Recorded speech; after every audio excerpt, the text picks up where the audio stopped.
गायत्री और कार्तिक एक ऐसे एनजीओ के लिए काम करते थे जो अक्सर उन बच्चों के बारे में जानने के लिए सर्वे किया करते थे जिन बच्चों को गोद लिया गया है। इस बार भी उन्हें एक ऐसे ही सर्वे में जाना था, इसलिए दोनों एनजीओ पहुंचते ही अपना बैग पैक करते हैं और सर्वे के लिए निकल पड़ते हैं। कुछ ही देर बाद गायत्री और कार्तिक एक ऐसी जगह पहुँचते हैं जहाँ कई लोगों ने बच्चों को गोद लिया था, इसलिए वो एक एक करके सभी के घर जाते हैं और बच्चों की देखभाल के बारे में उनसे इन्फॉर्मेशन लेते हैं। अब तक उन्होंने जिन भी घरों में सर्वे किया था, सभी के पेरेंट्स लगभग अपने गोद लिए गए बच्चों का काफी अच्छे से ख्याल रख रहे थे और अब उस एरिया के सिर्फ 2 ही घर रह रहे थे जिसका सर्वे अभी बाकी था।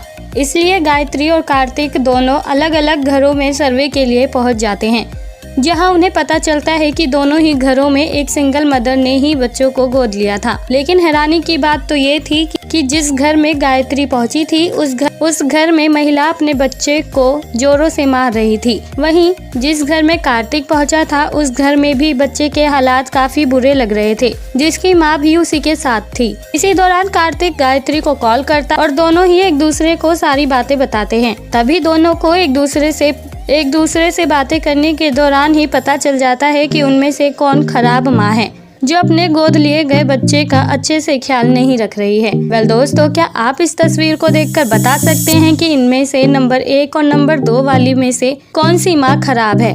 अगर हाँ, तो आपके पास इस मजेदार सवाल का जवाब देने के लिए 10 सेकंड का वक्त है और आपका ये समय शुरू होता है अब।